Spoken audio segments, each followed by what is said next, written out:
فردوس الرحمن ظلال.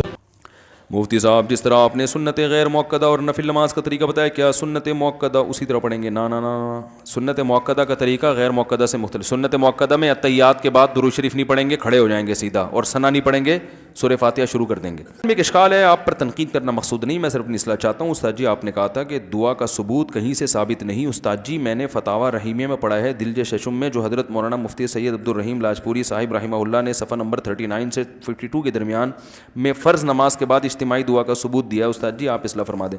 بھائی فرض نماز کے بعد دعا کی بہت زیادہ فضیلت ہے، لیکن ایک حدیث کو دوسری حدیث میں دیکھا جاتا ہے.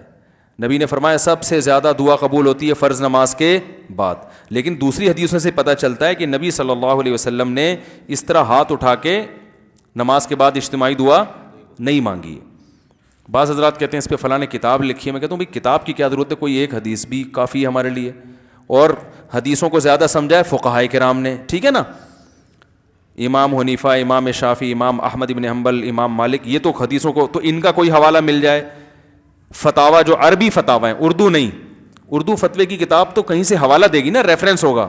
تو جن کتابوں کے ریفرنس دیے جاتے ہیں جو قانون کی کتابیں ہیں، تو ان سے حوالہ دے دیا جائے. وہ ایک حوالہ بھی میرے لیے کافی ہے، ٹھیک ہے نا.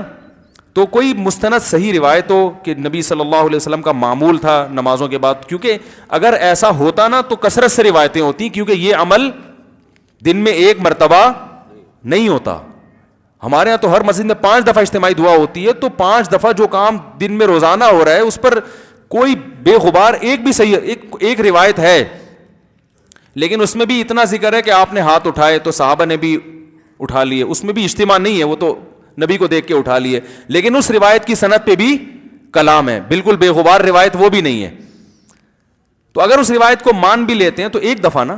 ہمارے ہاں تو جو نہیں کرتا اس کو لوگ ملامت کرتے ہیں، ایسا ضروری سمجھ لیا اس کو. تو میں اس بارے میں کوئی متفرد نہیں ہوں. لوگ کہتے ہیں یہ ایک نیا فتویٰ، جدید دور کا جدید مفتی نیا فتویٰ مارکیٹ میں لائے، ایسا نہیں ہے. حضرت مفتی اعظم مفتی محمد شفیع صاحب رحمہ اللہ تعالیٰ، جو حضرت مفتی تقی عثمانی صاحب کے والد بھی ہیں، ان کا پورا رسالہ اجتماعی دعا پر، انہوں نے ثابت کیا کہ اس کا ثبوت بولو بھائی نہیں ہے. تو نبی نے جو فرض نماز کے بعد دعا کی فضیلت بیان کی ہے، تو اس دعا سے مراد دوسری حدیثیں سامنے رکھیں تو وہ وظائف ہیں. وظیفہ اس دعا کو کہتے ہیں جس کے کلمات مقرر ہوں، جیسے اذان کے بعد کی دعا. تو اب اذان کے بعد یہ تھوڑی کہ ہاتھ اٹھا کے دعا مانگنا شروع کر دو، بلکہ اذان کے بعد کی دعا وہ کون سی؟ اللہم رب ہذہ الدعوۃ التامہ والصلاۃ القائمہ آتی محمد الوسیلۃ والفضیلہ وبعثہ مقاما محمود الذی وعدتہ انک لا تخلف الميعاد. اس میں بھی الدرجۃ الرفیعہ وغیرہ جو لگاتی ہے ثابت نہیں ہے.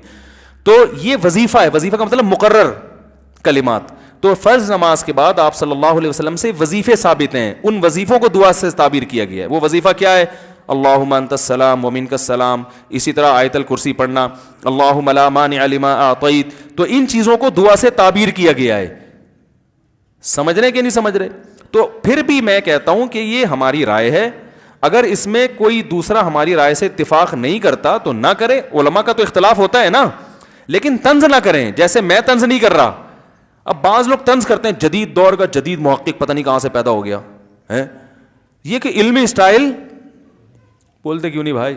یہ نہیں ہے، یہ علمی سٹائل نہیں ہے. تو یہ ہے. پھر بھی میں کہتا ہوں بھائی ائمہ کرام سے الجھے نہیں. جو مسجدوں میں اگر امام اجتماعی دعا مانگ رہے ہیں تو امام کا احترام کریں، آپ اس کو چھیڑنے کی کوشش نہ کریں. اس سے بڑی نفرتیں پھیلتی ہیں. امام کا احسان ہے، آپ اس کے پیچھے نماز پڑھتے ہو، وہ مانگ رہا ہے اور وہ دوسرے علماء سے سنیں جتنی ان کے پاس نالج ہے وہ اس حساب سے عمل کر رہے ہیں.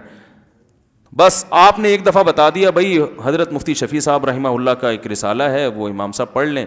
وہ اگر پڑھ لیں ٹھیک ہے، نہیں پڑھیں تو بھی ٹھیک ہے، آپ کا فرض ادا ہوگی. یہ کوئی اتنا بڑا مسئلہ نہیں ہے جس سے دلوں میں نفرتیں پیدا کی جائیں. سمجھنے کی نہیں سمجھ رہے؟ دارالعلوم کرنگی میں اجتماعی دعا نہیں ہوتی، جامعۃ الرشید میں تو انفرادی بھی نہیں ہوتی. سمجھ رہے ہیں؟ جامعۃ الرشید میں تو امام انفرادی طور پہ بھی ہاتھ اٹھا کے دعا نہیں مانگتے، کیونکہ لوگوں نے اس کو بھی بڑی ضروری سنت سمجھ لیا ہے. تو یہ ہماری رائے میں ثابت نہیں ہے. یعنی اس کا اتنا التزام کبھی کبھار ہو تو ٹھیک ہے، تعلیم کے لیے کبھی کبھار ٹھیک ہے، لیکن پھر بھی مسئلہ اختلافی اگر کوئی کر رہا ہے تو میں اس کو برا نہیں کہہ رہا، اس کے علم پر اعتراض نہیں کر رہا، اس کو اہل سنت سے خارج نہیں کر رہا. ہماری رائے یہ کہ یہ ثابت نہیں ہے، بلکہ انفرادی بھی ثابت نہیں ہے. میری رائے، میری کیا، میں کون ہوتا ہوں؟ بڑے بڑے بہت سے علماء ہیں جن میں حضرت مفتی رشید احمد صاحب بھی تھے، وہ بھی اسی کے قائل تھے کہ انفرادی بھی ہاتھ اٹھا کے جو ہے نا معمول بنا لینا, احیاناً کبھی کبھار ٹھیک ہے, وہ ٹھیک ہے. احیاناً ہونا یہ چاہیے کہ دو حدیثیں ملتی ہیں, بعض سے پتہ چلتا ہے کہ آپ صلی اللہ علیہ وسلم فرض نماز کے بعد صرف اللہم انت السلام پڑھتے تھے, اس کے بعد کھڑے ہو جاتے تھے, اور بعض حدیثوں سے پتہ چلتا ہے کہ فرض نماز کے بعد یہ تمام وظائف. تو اب اس میں دو موقف ہیں علماء کے. عرب علماء یہ کہتے ہیں کہ فرض نماز کے بعد پورے وظائف پڑھے جائیں, تبھی سعودی عرب میں آپ نے دیکھا ہوگا سنتیں تاخیر سے پڑھی جاتی ہیں. وہ فرض نماز کے بعد تسبیحات بھی پڑھیں گے اور اللہم انت السلام اور آیت الکرسی اور سارے وظائف. جبکہ بر صغیر کے علماء کا موقف یہ ہے کہ دوسری حدیث میں آتا ہے کہ نبی صلی اللہ علیہ وسلم اللہم انت السلام کے بعد کھڑے ہو جاتے تھے, اتنا وقفہ کرتے تھے. تو اس سے پتہ چلتا ہے کہ فرض نماز کے بعد اللہم انت السلام پڑھ کے بیٹھ جانا چاہیے, باقی جو لمبے وظائف ہیں وہ سنتوں کے بعد ہونے چاہیے. تو انہوں نے اس حدیث کو اصل بنایا, اس میں تعویل کی بر صغیر کے علماء نے. وہ تعویل یہ کی کہ جس حدیث میں آتا ہے نا فرض نماز کے بعد, اس سے مراد ہے کہ فرض نماز کی تکمیل کے بعد, مکمل جب ہوتی ہے جب سنتیں بھی ہو جائیں, تکمیل ہو جاتی ہے نا اس سے. تو اس طرح دونوں حدیثوں میں کیا ہو جائے گی, تطبیق. جن حدیثوں میں سنتیں جلدی پڑھنے کا ہے وہ بھی اس پر بھی عمل ہو جائے گا, اور جن حدیثوں میں آتا ہے کہ فرض کے بعد یہ وظائف پڑھے جائیں اس پہ بھی عمل ہو جائے گا سنتوں کے بعد پڑھنے سے, کیونکہ وہ بھی فرض ہی کے بعد کہلاتی ہیں نا. لیکن عرب علماء کی رائے یہ کہ نہیں, وہ حدیث کے ظاہر کو لیتے ہیں. تو دونوں رائے ٹھیک ہیں. لیکن یہ جو ہاتھ اٹھا کے ہمارے ہاں دعاؤں کرنے کا معمول ہے, یہ ہماری رائے میں نہ فقہ سے ثابت ہے, فقہ کی مستند کتابیں, بلکہ اس کے خلاف ثابت ہے. فتاوی عالمگیریہ میں یہ لکھا ہوا ہے کہ فقہ حنفی کی مستند کتاب ہے نا فتاوی عالمگیریہ, اس میں لکھا ہوا ہے کہ امام کو چاہیے کہ فرض نماز کے بعد اللہم انت السلام کے بقدر بیٹھے اور پھر اٹھ کے کھڑا ہو جائے. اس میں یہ نہیں لکھا ہوا کہ دعا مانگے, وہ اللہم انت السلام پڑھے اور اس کے بعد کھڑا ہو جائے. تو فقہ میں تو بہت گہرائی میں جا کے جزیات لکھی, فقہ کی بڑی بڑی کتابوں کی بات کر رہا ہوں, چھوٹی موٹی کتابوں کی نہیں. پھر بھی میں اتنا ظرف کر کے کہہ رہا ہوں بھائی, اگر اتفاق نہیں ہے تو کوئی مسئلہ نہیں ہے, اس پہ لڑنے کی پھڈے کی ضرورت. بولتے کیوں نہیں بھائی؟ بعض لوگوں نے کچھ مسائل کو دیوبندیت کا معیار بنا لیا ہے. وہ کہتے ہیں یہ نہیں ہے تو یہ دیوبندی سے نکل گیا, پھر اہل سنت سے نکل گیا, پھر تھوڑے دنوں میں اسلام سے پتلی گلی سے نکل گیا. تو ایسا اتنا گلی کو تھوڑا چوڑا رکھو بھائی, کوئی نکلنا چاہے تو ٹائم لگے اس کو نکلنے میں. اتنے چھوٹے چھوٹے مسائل میں ہم تو, میں نہیں مانگتا دعا نماز کے بعد, اخپل طریقے سے مختصر سی اپنی طور پہ مان لیتا ہوں. مؤذن صاحب کتنی لمبی گردان چلاتے ہیں نا, ہماری مسجد کے مؤذن صاحب تو پورا میرا بھی کفارہ وہ ادا کر لیتے ہیں پوری ماشاءاللہ تفصیل سے. تو میں نے ان کو بھی کبھی نہیں کہا کہ نہیں کرو, آئی بات سمجھ میں. 11 سال میں ایک دفعہ ان کو نہیں کہا کہ مولوی صاحب یہ دعا نہ مانگے. بھائی وہ میرے مقلد تھوڑی ہیں, میں تو اپنے عمل کا ہوں, میں کسی کو کیوں ٹوکوں. وہ آپ کو اطمینان ہے تو مانگ لو بھائی, ہم تو وہ کریں گے جو ہماری سمجھ میں آ رہا ہے, آپ کی سمجھ میں آ رہا ہے تو آپ وہ کر لو. میں ان کو بولوں گا تو وہ بولیں گے وہ والے مولانا صاحب تو بول رہے ہیں مانگو, تو پھر وہ بیچارے کہاں جائیں گے مؤذن صاحب. تو میں کہوں گا بھائی میں تو اپنی رائے بتا سکتا ہوں, مجھ سے اگر کسی دن, اور مؤذن صاحب بھی بڑے ڈیڑھ ہوشیار ہیں, ایک دن بھی مجھ سے پوچھا نہیں ہے انہوں نے. وہ بیٹھے ہوئے مؤذن صاحب معذرت کے ساتھ, مجھ سے نہیں پوچھتے یہ مسئلہ. تو بھائی ٹھیک ہے یار. اور یہ بھی میں یہ اس لیے بھی باقی رکھا ہوا ہے تاکہ لوگوں کے سامنے یہ جائے کہ بھائی ظرف اپنا, ایک ہی مسجد میں دو مختلف رائے پر بھی عمل بولو نا ہو سکتا ہے کہ مؤذن کا اسٹائل کچھ اور, امام کا اسٹائل کچھ اور. پھر بھی برداشت کرنا سیکھو اللہ کے بندو. یہ کوئی مسئلہ ہے کہ میں گریبان سے پکڑوں مؤذن صاحب تم نے کیوں کیا, چھوڑو برداشت کرو. کوئی اتنا اس سے بڑے بڑے مسائل ہیں, لوگوں کے سر پہ بال نہیں اگ رہے, یہ زیادہ بڑا مسئلہ ہے. کم عمری میں بال گر رہے ہیں. میں تو جب چرنا سے میں نے چھلانگ لگائی نا تو پہلی دفعہ کیمرے سے اپنے آپ کو اوپر سے دیکھا میں نے. ہم تو شیشے میں سامنے سے دیکھتے تھے اوپر کا کیا حال ہے, تو وہ اوپر سے جب ویڈیو بنی ہے تو میں نے جب اپنا سر کا حال دیکھا میں نے کہا یہ تو رفع الیدین کا مسئلہ تو بھائی بات کا مسئلہ ہے یار. یہ تو اوپر کے حالات بہت خراب ہو چکے ہیں.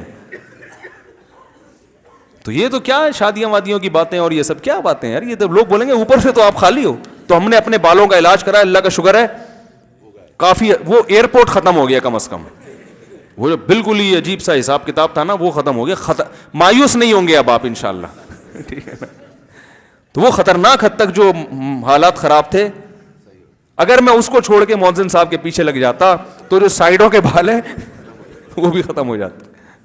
تو اس لیے بھائی پھڈے بازی نہیں کرو, جھگڑے نہیں کرو, نفرتیں نہیں پھیلاؤ علم کے نام پہ. لوگ جو دین سے ویسے ہی دور ہیں بولیں یار ان مولویوں کے پھڈے ہی ختم نہیں ہوتے. ایک کہتا ہے یہ بدعت ہے, دوسرا کہتا ہے فرض ہے. ایک عالم کی رائے کوئی اگر کوئی ہمیں عالم سمجھتا ہے ہم تو نہیں ہے, کوئی رائے اس نے بیچارے نے پیش کر دی ہے, بولو بھائی مفتی صاحب کی رائے جن کی سمجھ میں آ رہی ہو فالو کر لیں, نہیں آ رہی تو بھائی تمہیں پھر جس کی سمجھ میں آ رہی تم اس کو فالو کر لو, کیا خیال ہے, ایسا کر لو. تو ہمیں یہ والی رائے سمجھ میں آ رہی ہے تو اس پہ طنز نہ دیں, تانے وانے نہ دیں پلیز, کافی ہو گیا میرا خیال ہے. انگلش میں تو پلیز ہی کہہ سکتے ہیں نا. اور باقی سوال کے جواب کل, بہت زیادہ ٹائم ہو گیا بھائی, دولہا بھائی بہت معذرت, ٹھیک ہے نا. تو اللہ تعالیٰ سمجھنے کی عمل کی توفیق عطا